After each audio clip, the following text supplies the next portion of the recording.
one.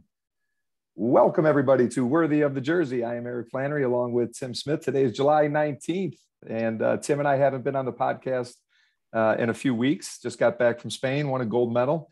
Tim, not sure what you're doing, but we got a special guest here today and I'm going to let Tim take it from here and introduce our special guest that we look forward to talking with today.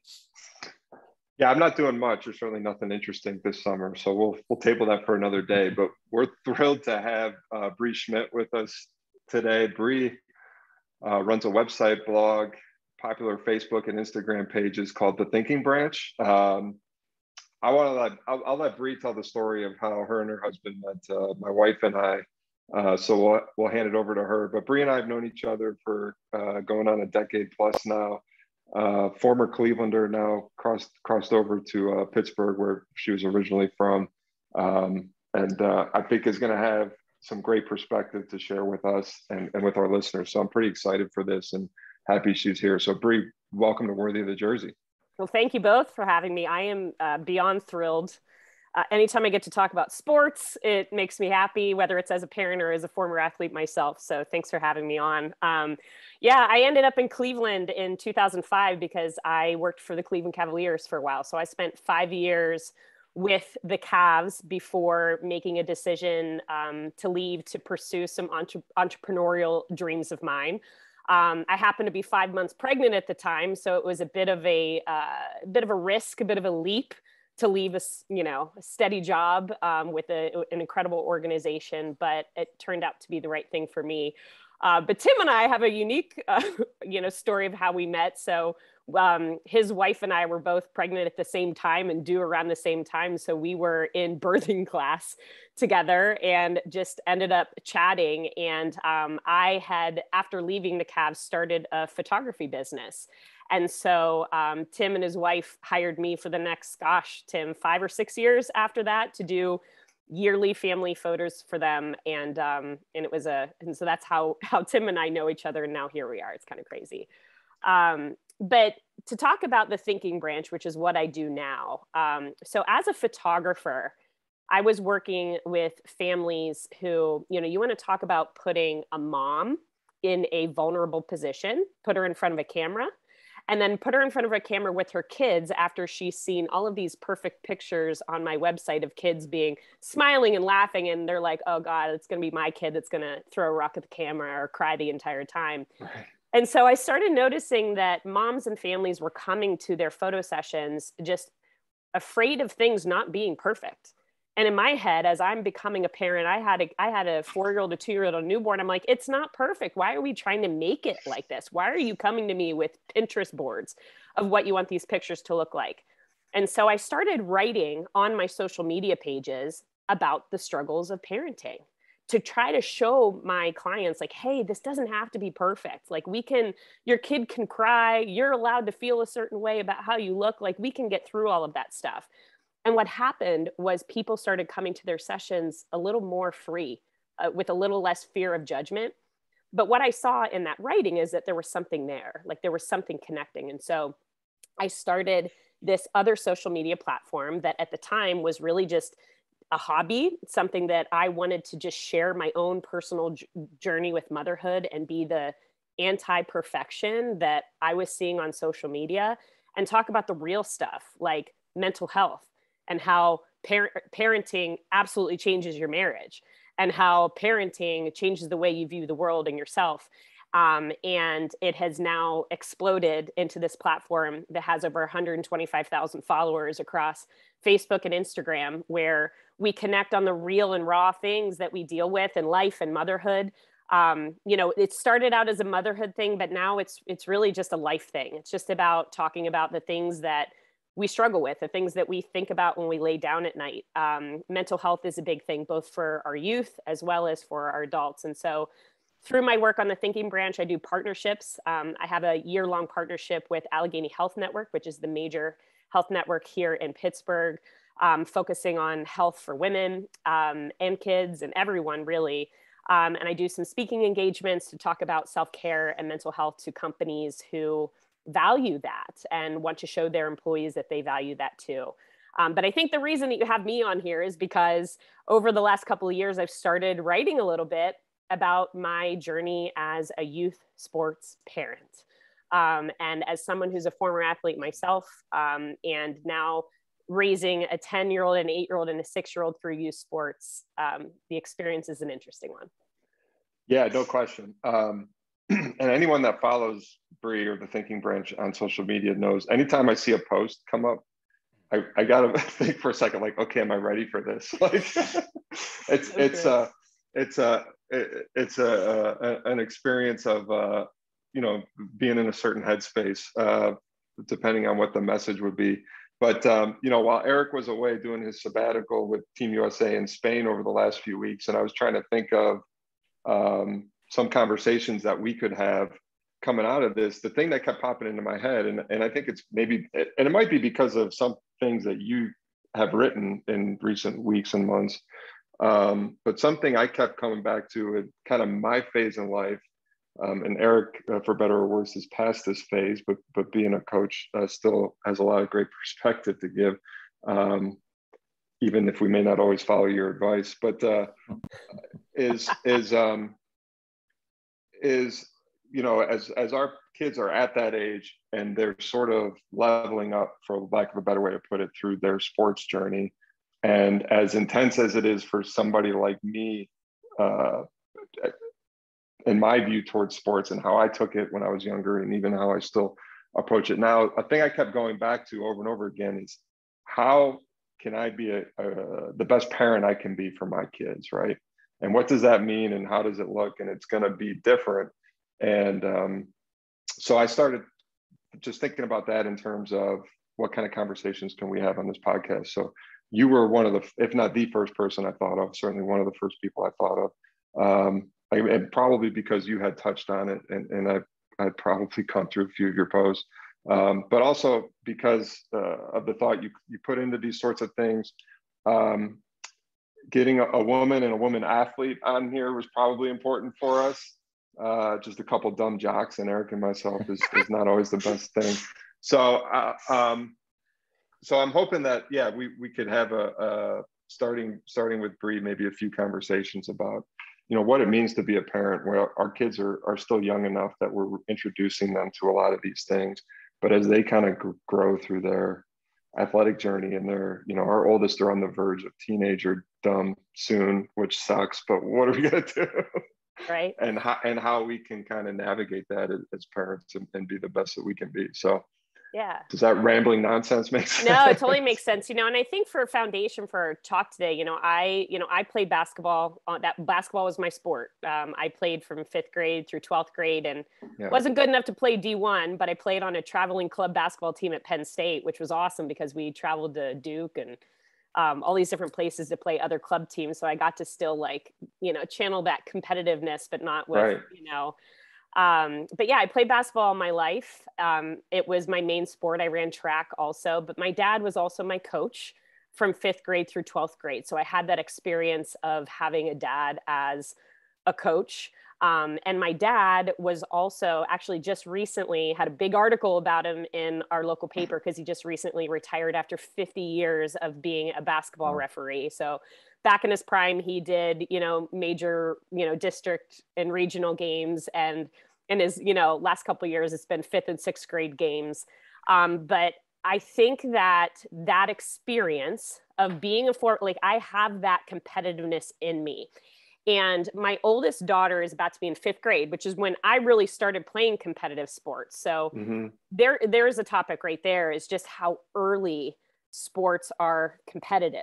I've got a 8-year-old, where they're picking teams for travel ball, and there's all of this different stuff that my experience now, it's I think a natural thing as a parent now, seeing my daughter being the age I was, that your own experience can seep into theirs. And so if you think about the experience you had and the good things, you want that for them, but the bad things you want to try to shield them from. And I talk a lot about how as parents, we need to check ourselves a little bit and remember that it is their experience. They are not here to relive our experience. They're here to have their own, because when I look back, I am so fortunate that I had two incredible parents who let me lead. You know, they let me make my own mistakes. They weren't talking to, well, I guess my dad was the coach, but like they weren't talking to the coaches to get me playing time or anything. They let me lead. And that's the reason I had the experience that I do. And I think as parents, I know, I can vulnerably say that sometimes I catch myself bringing my own competitiveness and what I want for them into their experience versus listening to what they want or just letting their own experiences happen. And I can say that. And I look around at sidelines at these youth sports events and how intense we can get. Right. How, we want our kid to be the one that makes the big play. And when they make a mistake, your competitiveness comes in and you yell, "Come on," you're yelling. And it's like parent, former athlete, Sure. and having to really figure out what that balance is. And I would say I'm coming out of probably my first full year of at least two of my kids having that experience. And I am just feeling all of the feels about watching what's happening around me, but also taking the time to really be honest with myself about my role in my kids' sports and what that is. And that's kind of a difficult thing that I think all of us are really experiencing as we're starting to get into this side of things. Well, I'm the kind of the novice here as far as Bree's experience, and I'm fascinated already. I'm fascinated just by the topic and where this can lead, because there are so many questions that pop into my head, but that a parent probably needs to hear, whether it's through other people's experiences or just kind of what you're saying through viewing what other people do. It's amazing to have somebody that has that self-awareness to see like, hey, maybe I'm acting the wrong way, or maybe I need to allow my child to live their life. I've had so many experiences, Bree. I've actually coached my two sons all the way through high school, through varsity basketball, which was in and of itself a unique experience. Things that I learned, both good and bad. Now watching my daughters kind of grow up, and they're, like Tim said, I'm kind of on the back end. My youngest will be a senior in high school, and sitting on the sidelines and watching her compete and play. And then being that coach, do you keep quiet or do you voice your opinion? So all of these things, again, we've experienced and I've seen. I guess my first question to you really is there a way to speak to parents about putting their child first and not living their child's experience? Yeah. So I always try to, one of the rules we had with and I'm curious if maybe you had this with your father because he was your coach, but one of the rules I have in my household, since basketball has been my life as a coach, I always told them first and foremost, I don't want that to be their life if they don't want it. And so whenever we talk about basketball, it was on the court during practice. It was never at home. It was never on the car ride. And even with my daughters, they want to work on it. If they want to do something, I left it up to them to lead and be the one that says, I want to go work out. I want to do this. It was never me first. And so I'm just curious, through your experience and kind of going through this now, have you noticed that as being an issue, or is there a way that maybe we can tell parents that this is how it's supposed to be? Yeah, it's a major issue. I mean, there's no doubt that it's a major issue. So my daughter is slowly leading into being a goalkeeper for soccer. She's good at it. She wants to do it. She has broken 3 bones in 1 year playing it and still wants to get back out there. And we started doing some goalie training outside of her, work with her own team. And I actually interviewed her trainer on my platform because he has a lot of really, because he's also a coach. So he coaches Robert Morris girls. He's the goalkeeper trainer there. And he also has sons who play goaltender. So, here he is, somebody who his professional life is teaching kids how to be a goalkeeper. but he talks about when he's on the sideline, even though he knows exactly what they should be doing, will say, I probably know more than, maybe something, but he's a parent. Sure. And so he talks about how when his kid looks over at him, regardless, like if the ball went past him, he just said, next one. Right. And then when he comes off the field, it's like, hey, I loved watching you play. But I think the key, and Eric Eisenhunt is his name, and I talk about is this car ride home. And Eric, you mentioned it too, is, you think about the car ride home, the kids already know what went well and what went wrong. If they had a tough game, okay, sometimes we as parents, we think, all right, we want to help them learn the lesson. So we're going to talk about what happened, and we're going to, or on a bad note, like there might be some parents who want to ream their kid for making the mistakes. It's like, how did you do that? And so when we think about the grand scheme of things, and especially now that sports are getting more competitive earlier, how are we talking to our kids in the car? To your point, are we talking to them in the car? Are we letting them lead? Do we have a role? Because, and Eric has shared this. He said, I've seen so many kids quit sports because of the car ride home. Mm-hmm. And we just have to, and I think for parents, it's just about taking that breath after a game and going, what is my job? My job is to be their parent and support them, And so if my daughter gets in the car and she's crying, I will say, what's going on? Even though I know it's because she missed, like she let 5 goals go by her. Right. And she's like, I'm frustrated. I'm like, and that's okay. And so just kind of letting that out. But I think that, it's just, it's that piece of it where it's that competitive thing, or we feel like we have to teach them that lesson, but it's that like weird sideline pressure that when your kid is the one that makes the mistake, it's like the parents next to you, like, you don't want to have that feeling. Like you want to be the one that your kid is the one out there making that big play. Right. Think about that.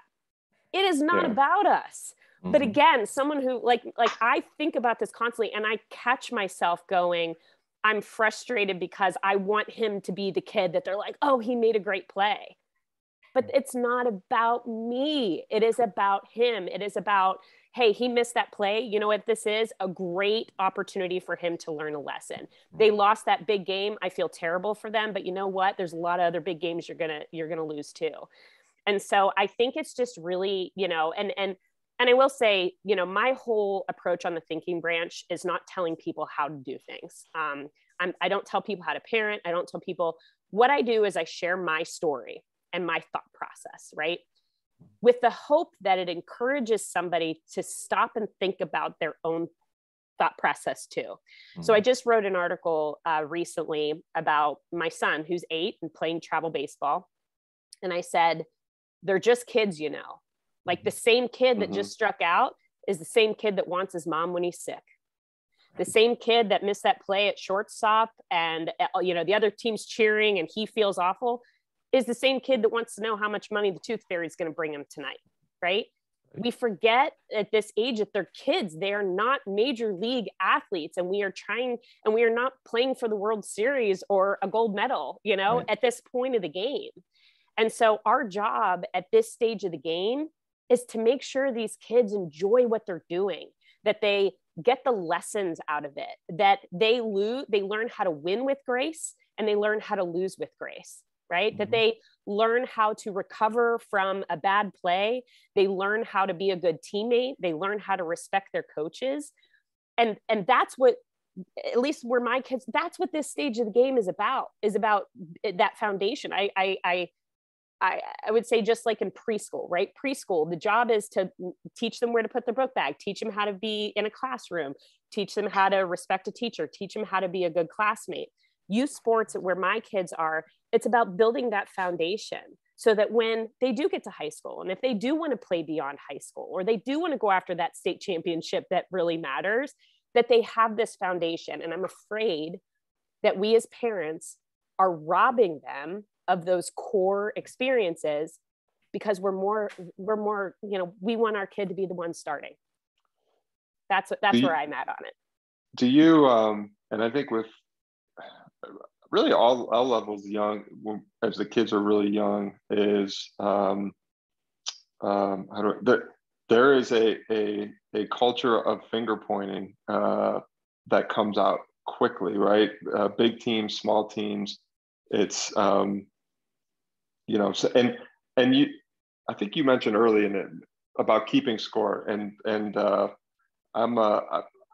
boast I'm one of the best 20 under 6-year-old soccer coaches in Avon Lake. So I'm out there, you know, on the field with my daughters, helping out their teams, and we never keep score. We never talk about it. The kids keep score themselves, right? Even at 5 or 6 years old, somebody scores a goal and they come back to the middle and they're all saying, you know, we're winning 1-0, or it's 1-1 now, or whatever. Like, they all kind of know, and they'll ask me, like, what's the score, or is 4-4 right? I'll just say, I don't know, you know, I forgot, or I stopped keeping track. But they immediately move on. It's not something they dwell on. It's just, I think, something they're used to. So, like, I just bring that up because I think there's a thought of, like, we're taking competitiveness out of sports at these young ages. I don't think that's the case. I think it's still there, and I think it's inherent in what they do, and I think the kids pick up on that. Where I think it gets into negative actions around the kids that I see on the teams that they're on, is a little bit of blaming, like, you know, so-and-so screwed up, or they, you know, my daughter's upset after a practice and she gets in the car. It's, well, this, you know, this group over here kept falling during our practice, and they kept screwing up. And in a way that only I can, and I think we all know as being parents, that how your kids, and Eric and I have seen this, you know, we had Mike Brown's son in our program for a few years. You know, Mike was the head coach of the Cavs. His son oftentimes didn't care what his dad said. Like, you know, you could be the greatest coach on earth. Your child will think your opinions are meaningless because, well, no, you're my dad and you're my mom and you don't really know. And that is always a very humbling thing for me, as I get sarcasm back from my kids, as I may say something. But one of the first things I try to reinforce in those moments is, you know, how to teach them how to be a teammate. And I'll just say to the older one who kind of knows, is like, well, are you being a good teammate? And then for the younger kids, we try to do stuff like high-fiving each other. Everybody high fives after a goal, or we make a good play and everybody tries to celebrate that. And I was curious, your perspective on that is something that we are, and even, you know, as my 10-year-old's on TikTok or whatever else, and I certainly fail as a parent in many ways, we are so individualized in everything that we do, and especially through high school, a lot of it because of social media and what the kids see, is to get away from sort of look at me or look at us, and to put it more in those group and team dynamics that I think for us, you know, 40 somethings, we feel like we got a lot out of it when we went through our own sports experience. Yeah. No, and I think, you know, you bring up a good point with the blaming. And unfortunately, the first thing that comes to my mind is, where did they learn to do that? Yeah. Because how many times when the kid gets in the car and they hear, oh, you know, Johnny, if he would have made that play, or if they hear a coach complain about an ump's call, and, you know, kid gets in the car, is like, well, if that ump wouldn't have missed that call, right? Yeah. And so I think we have to, you know, when we start to go, well, why are our kids blaming? I think, again, self-reflection. Do they hear us talking about it? Is that the thing that we're talking about? Because again, in an 8-year-old game, because that one call that the ump missed, because there's only one ump out there, because no one wants to be an ump anymore, so they can't afford to have 2 umps. So the whole reason our kids get to play is because an ump showed up, but yet we're going to blame him for what's going on. So when we talk about kids blaming, you know, I want to look to the parents. Are the parents blaming umps? You know, are parents going up to refs after games and telling them, you know, that they're going to miss a call? And again, as a daughter of a ref who used to go with my dad and his brother when they go to play big games, and nobody knew who I was, and I'd be sitting there and this person would just be ripping my dad, and I'd be crying. I'm like, that's my dad, you know. And so I naturally have a respect for umps and refs. But at the same time, I can catch myself going, no, ref. And then I have to get back. Because again, That's my competitiveness. It has nothing to do with my child and everything to do with how I'm feeling. So again, I kind of digress, but from a blaming standpoint, I think we as parents need to ask ourselves and to look around at coaching staff and other parents and listen to the conversations that are happening. What are our kids hearing? And are they learning to blame that way?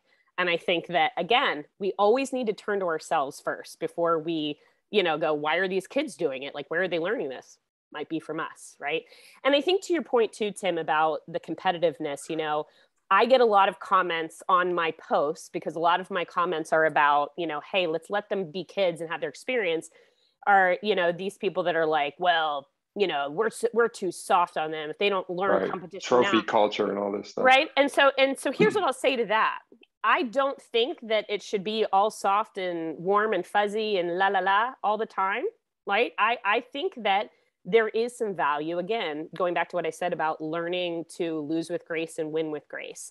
And learning these, if your kid isn't starting and they're upset about it, it's like, okay, well, let's think about it. What are you doing to earn that spot? Because it's the same thing in life.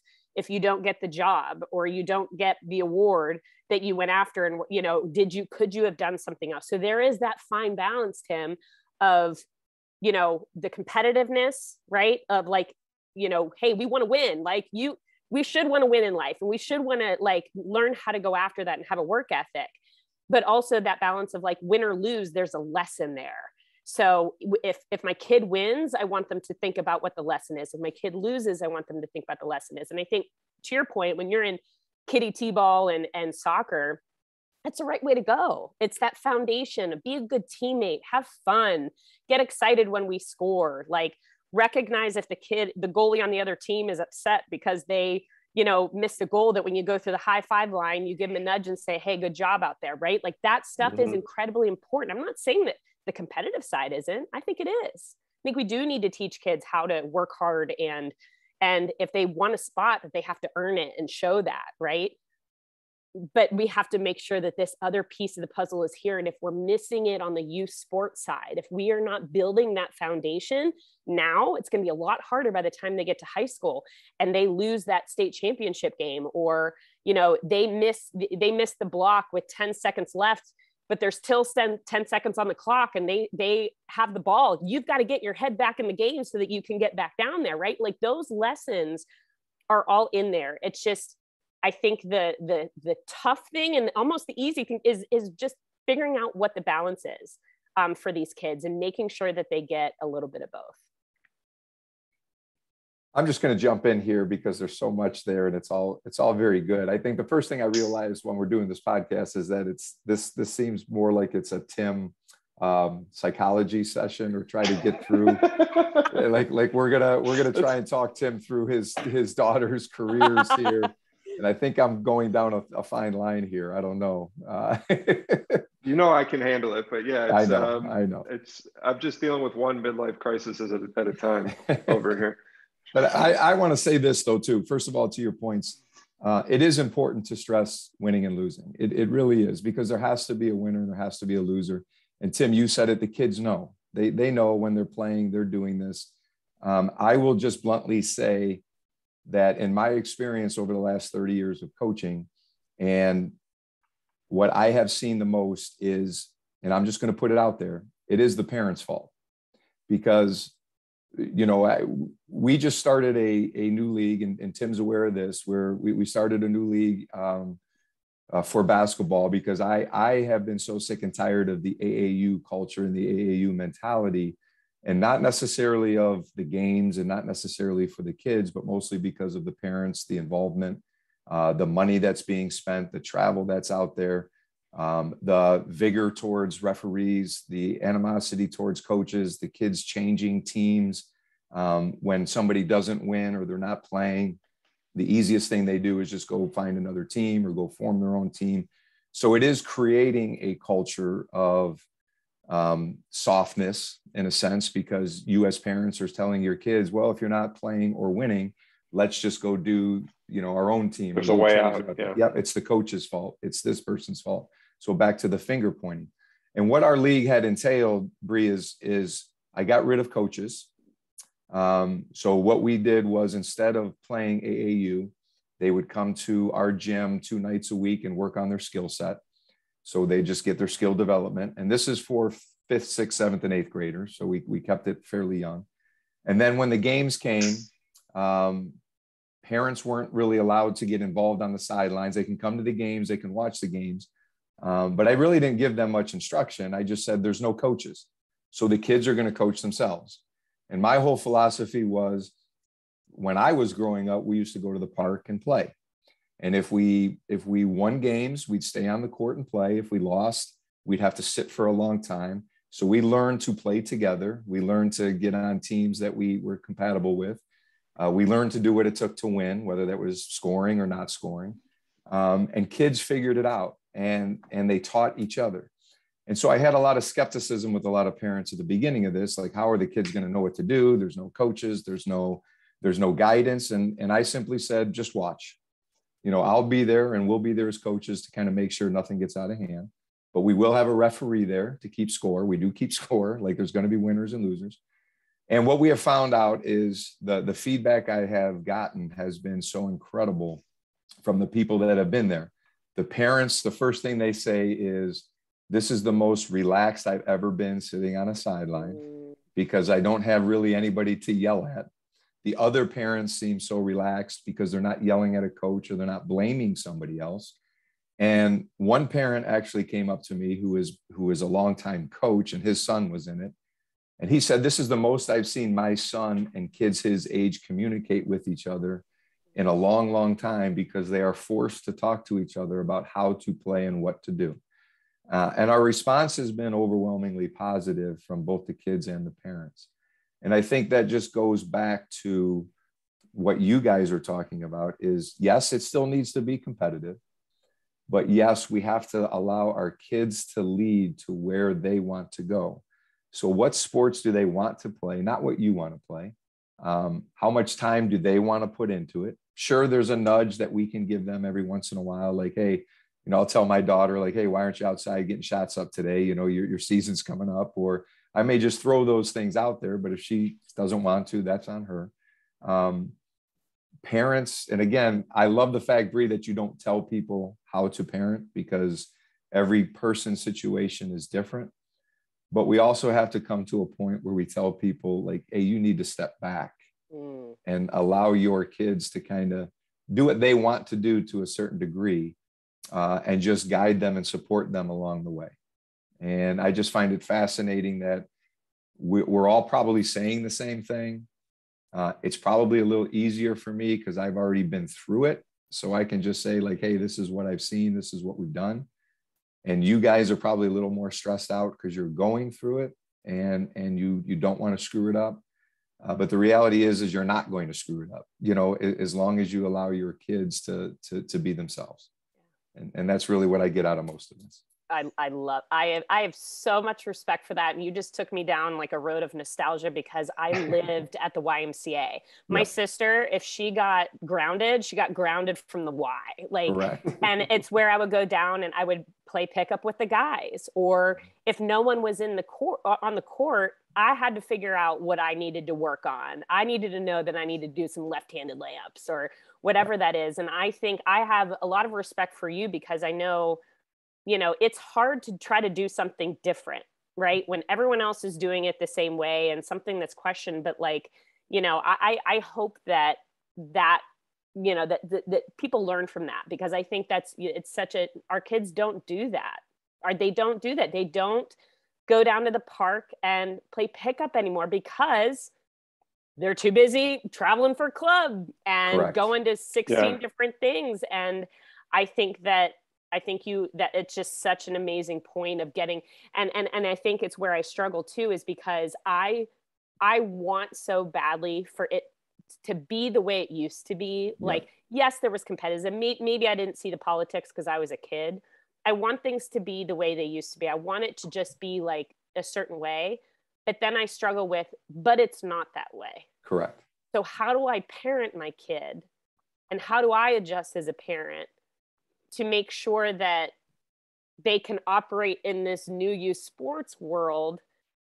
But at the same time, I'm like, I know this other way is the way to do it. And it's like that constant battle, because, I'll attribute it to, my daughter, people ask her to play club and she doesn't want to.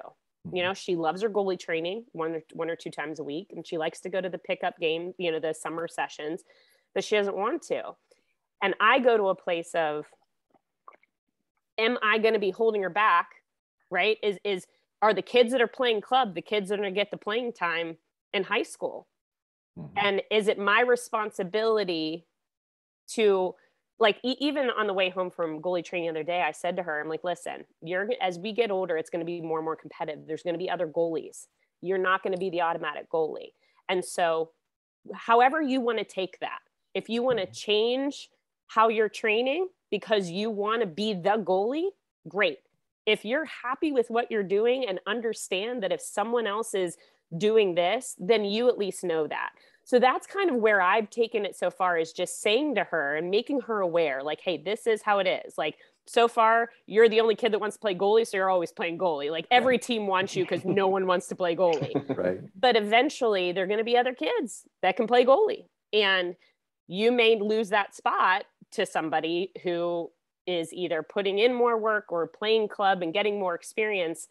And that's where I go, like, I feel like as a parent, it's my job to, like, put her in the position to do that. But at the same time, if she's saying, okay, cool, I'm good with where I'm at, then my own competitiveness and desire for her to want to be the goalie, I have to take a step back. Yeah. And it's very, very difficult to do. But to your point, Eric, I think there are so many ways in the old times that we can take from. And I think your example is such an incredible way to bring back, like, what it used to be and bring it into the modern day. And I just wonder how many other things are out there that we could do to try to keep pulling that in.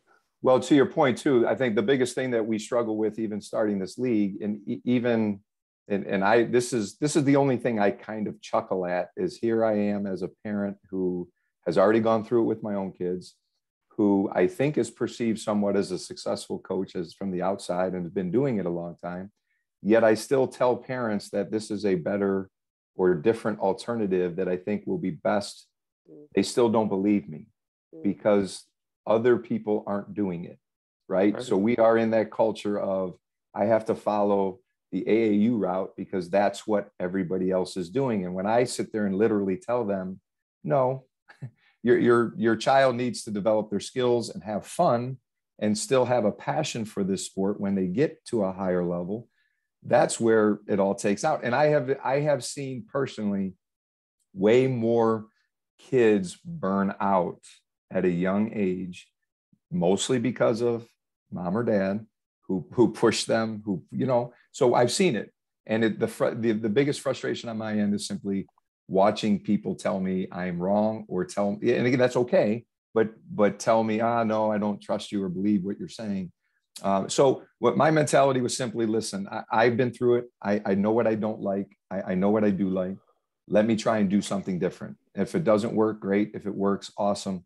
And that's kind of been my mentality with this whole thing. I just wish, to your point, it would take another step. It would kind of, be something that becomes more popular. And I think it will be, because I've had a lot of coaches locally just say, like, hey, we want to do the same thing, that we think it's a great idea. But the other elephant in the room here that I know, I'm sure both of you know about, and I'm sure, Brea, you've talked about it, and you've mentioned mental health, which I think is extremely important to talk about, but is social media, right? Our kids are in a totally different world than we were. Mm-hmm. And they're being brought up differently, and they're being raised by these things, phones. They're being raised by other people through TikTok and Twitter and all this other stuff. So it's hard. So we have to as adults, right, balance what we're doing, but also understand their emotions and what these kids are going through just on a daily basis. And God bless you both for having kids that are going to be teenagers, because I'm at the end stage of that, and I know what I went through. But that's really what I think that's a huge, and maybe a whole nother podcast, just speaking on mental health and social media in and of itself. So Brea, I'm not sure what dealings you've had with that recently, and maybe advice that you give to parents with now, I guess here's a good starting question to you, Brea. Do your kids, you say your oldest is in 5th grade? She's just going into 5th, yeah. So do your kids have phones now? And if not, when? Yep. And, is this a big debate in your household? So they do not have phones. Okay. My oldest, a lot of her friends are a grade older and they all have phones. My daughter has the Gizmo. Okay. Which she wanted a little independence. So I was like, great, she can call me, she can text me from school. I can, but I, here's somebody who my career is developed around social media. And actually, I just went to a conference out in LA for our industry where they had a whole panel about our kids and social media and mental health. And this idea of, so many people will say, well, just take them off social media. It's not the answer, because then you do that, now they're isolated from their friends. And, Correct. So that's not the answer. Other people say, well, parents just need to be more involved. Well, you can, unfortunately, look up any story of tragedies that have happened with kids, with parents who did everything right, who checked their phones, who monitor it, and still happen. And so the social media side of it is interesting. And I even struggle with it, because here I am, somebody who has built this social media platform that has connected people and that has talked about mental health, and I've gotten messages from women in Europe who say, I have been so afraid of going to therapy for myself, but I've seen 16 of your posts about going to therapy, and I'm finally doing it. Right. So I have seen how social media can be good. So for me, I'm not there yet.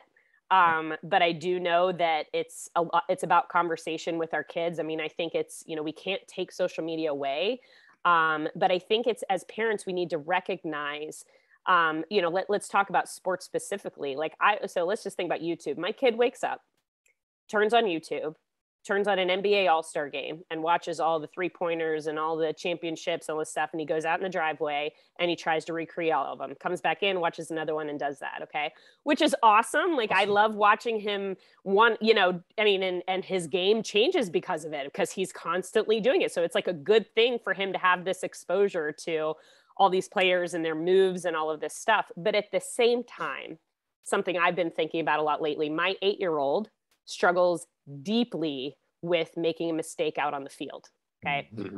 Last year, it was a lot of glove throwing, crying. This year, gotten better, but still frustrating. And I think about, I put myself in this 8-year-old shoe. So his world is watching all of these highlights and seeing all these people like get high fives and trophies and MVPs. And they're like, oh, I want to be like them. Right. And then we put him out on a baseball field or soccer field, whatever. And let's just say my kid's at shortstop and the ball goes through his legs. What happens? The other team starts screaming, yeah, oh my God, yeah. You hear our side going, oh, right? So it's basically like putting a kid on stage for his mistakes to be put out there. And and when he wants to be like the guy, right? And I think that, again, the exposure to watching all these things on social media or YouTube or whatever, that they see that, and because they're not watching YouTube on, the game that Steph Curry missed 16 threes. Does that ever happen? Right. So they're not watching that kind of stuff. So I think about it as, my hope is that, and you guys are kind of just putting a little key turn in this idea that I've been having, because I'm considering starting a social media platform for sports parenting, because I think we need the anti that, right? Yeah. We need to show, like, hey, this kid, I always jab my sister. She missed a half court shot by this much in her District 10 championship game, and she carries it with it forever. Yep. Right. But what we see on TV or on social media is the guy that hit the half court shot to win the game. Correct. So how do we show my sister, jab, Janelle, my sister who missed the half court shot, and talk about the lesson that she learned, and talk about how she dealt with that, and talk about how she carried that, right?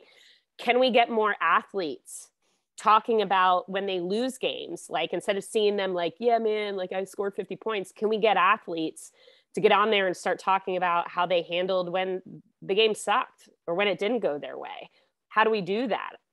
I don't know. Like, is it going to take somebody, to start doing it, and then have other people? I mean, we've seen it with like Kevin Love bringing up mental health, right? Like, that was a huge shift, not only to see a man, because I think that, moms, and we've talked about a bit, like to see a man come out and talk about mental health, but a guy like Kevin Love, to talk about that. So to your point, with social media, I think in general, take sports out of it, it's a whole beast in itself. But with sports and kids, like, is there a platform where we can start to talk about how we handle disappointment and how we handle mistakes, so that they see that their favorite player does that too, that it's not just a 20-minute YouTube of every 3-pointer they've ever made. I like that a lot. If there's anything we can do to help you with that, I mean, really, I mean, that's a platform that I think is needed. You know, people posting their failures, I guess, is the, you know, and how they respond from it. I think the only advice I can give about social media, and I teach health and in our health class, I would say 50% of the entire course is surrounded around mental health nowadays and social media, because that just simply seems to be the most important. But the biggest advice really is, one, we as parents need to understand that this is how our kids communicate now, and you have to accept it to some you know degree. Like, hey, they text message and snap and do all that stuff, kind of like we used to sit and talk on the rotary phone for 2 hours. It's just different, right?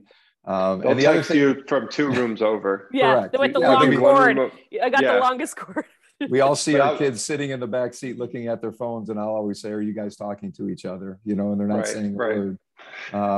But the other advice I have too, and it's one thing I follow on Twitter, which is the only social media I do, is I don't follow anybody.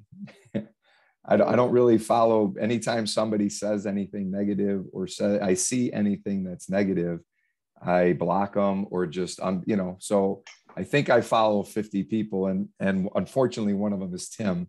But I'm sure I'm muted by now. Yeah, but at some point you have to have that self-control or that strength to just say, listen, if what they're not giving me isn't beneficial to me, and be selfish that way and positive, then don't have those people in. You know, we talk about that as with our friends in their circles, right? If your circle of friends is not pushing you forward and being positive with you, then don't have those as your friends. We have to get our kids to understand that on social media, if they're not being positive to you and giving you a good influence, you have to somehow, you know, dissect them from your life and your social media platform. So there's so much here to unwind. Right. What do you got, Tim? No, yeah. I mean, one thing that I thought of is, as Brea was talking, is that I, you know, again, putting my own experiences back through my children, but is like if, especially my daughters being in cheer and gymnastics, and there's a handful of boys that do that stuff too, and like you watch these boys perform, and they're incredible athletes. Like, they're strong, they can jump. So there's all this stuff that, because these kids decided to try it at some point, it helped them. They became better athletes, and they became more holistic athletes. And I will encourage my children to try stuff that's outside of their comfort zone, that's either a new sport or a new skill or whatever. And a lot of the times the first response I get from them is, I don't want to, because it's embarrassing, or I'll be embarrassed. Or even if you're at like a daddy-daughter dance and you want to say, hey, let's go dance or something. They say, no, it's embarrassing. I don't want to do that.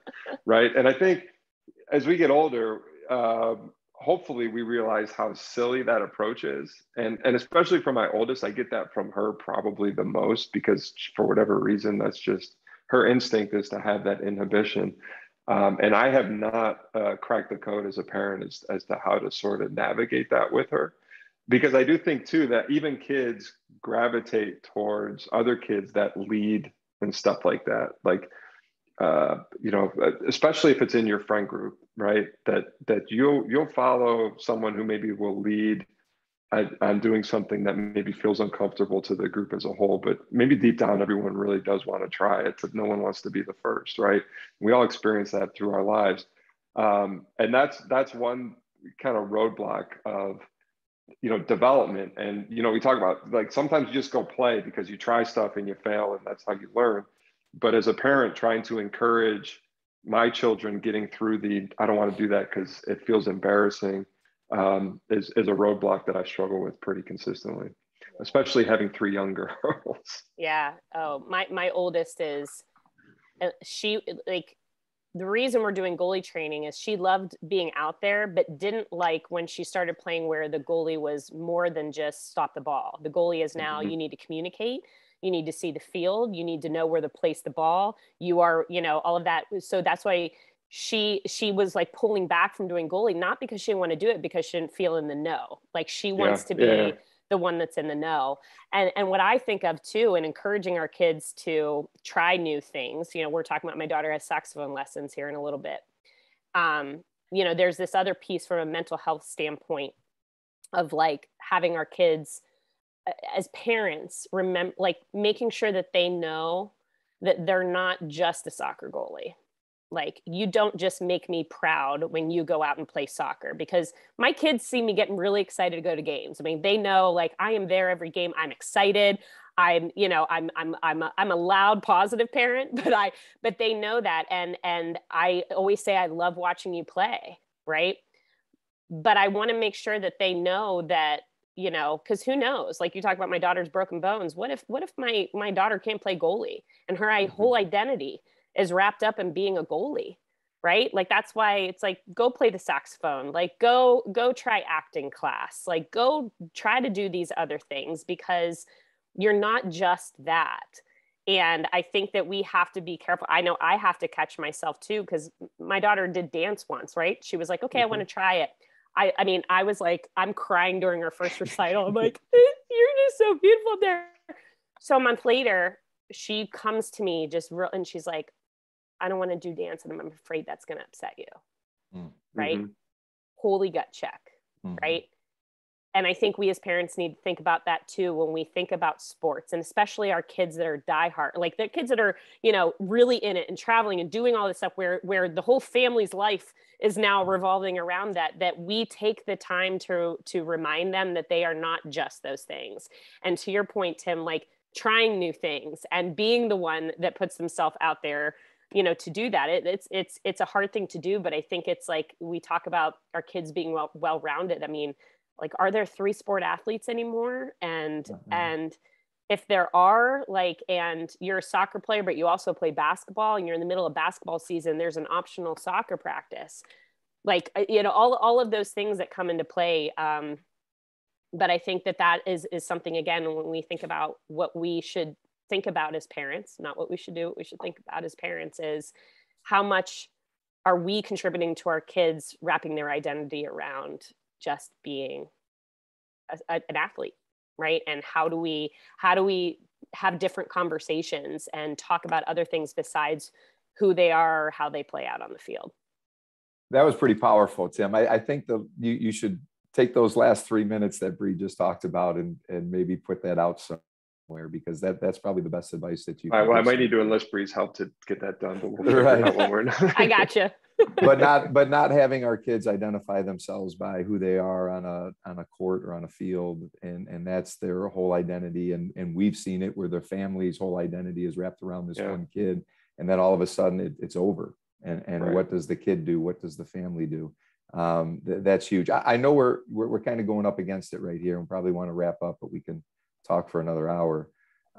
Brea, I just had a question. Like, I know that, you know, kind of you are sharing your thoughts about parenting and going through it. I guess my question for you is, since you've been doing this, are you finding that you're learning a lot yourself from other people because of what you're doing, and it's kind of helping you get through a lot of things? You know, are you learning a lot through this process? I'm just curious. Absolutely. You know, you definitely learn a lot about yourself when you're a social media influencer, and you know you're about to hit post and you're opening yourself up to every criticism out there, every personality, every approach to parenting out there. And so I certainly am learning about myself, but I love to watch the comments come through. And that's what happens is the comments come through on these posts, and people will share a story about their own child, you know, that went through something. And I'm like, wow. And a lot of times I'm learning, I get the comments from people who, Eric, are maybe a little bit closer to your stage where they've been through it. Sure. And they'll say, Brea, I was that same way, but I'm telling you now that I'm on the other end of it, stick with this. Like kind of pulling that in. And I also, what's really interesting too, and I I don't know, but like when I come to people in my community follow my page and they read my posts, right? And so when I show up to the game, and they know I'm like, looking at all of these things, but it opens up some really great conversation with my fellow, sports parents, where they say, hey, your post really made me think. And I think the key is, what I don't want to do with these posts is shame people. Like, this is not to shame the person that maybe had a bad day and yelled at a coach or it's like, we're all human and we all had different experiences. We were all raised differently. We were all coached differently. We are all triggered differently. We all approach things differently. Right. And so again, this is not to shame, that. And that's what I want my fellow parents to know is when they come out to me and they're like, I yelled at my kid in the car on the way home yesterday. I'm like, it's not to shame you for that. It's just for us we need to just stop. Okay. And this is the whole point of the thinking branch: sports, life, parenting, anything. We do not slow down enough to think. We run this hamster wheel and we're trying to get there. But have we defined where there is? And what are we willing to lose along the way if we don't slow down and go, you know what? I need to catch myself. I need to check myself. I'm saying this to my kid too much, or I'm pushing them because, like, really, is this about me or is this about my kid? And so the hope is that through this posting that, a lot of the times a post is just for me to slow down and reflect, sure. But then it creates conversation with other people, whether it's in the comments or on social media. And so I say that to say, you don't need a social media platform to be the one that is the voice. I encourage everyone to have conversations on the sidelines and learn from each other. Ask other people what they're thinking about. I know last night I was just on a Zoom call. My daughter's goalie coach offers Zoom calls for fellow goalie parents for us to kind of talk about some of the things that we deal with, and with coaches and parents and players and situations that we just need to talk about this more often, because we can learn from each other. Like, my way is not the way. Your way is your way, but you have to stop and catch yourself. Am I doing this because this is authentically who I am? Or am I being influenced by the energy on the sideline, what I'm seeing on social media, what I'm hearing in my community? And again, I catch myself doing it too. So yeah, I find that, I used to think that being open about this would isolate me. Like people are like, oh God, Bree's going to be judging everything that I do. But really, it opens up conversation to allow them to talk about it and allow all of us to learn from each other. That's awesome. Yeah. That's awesome.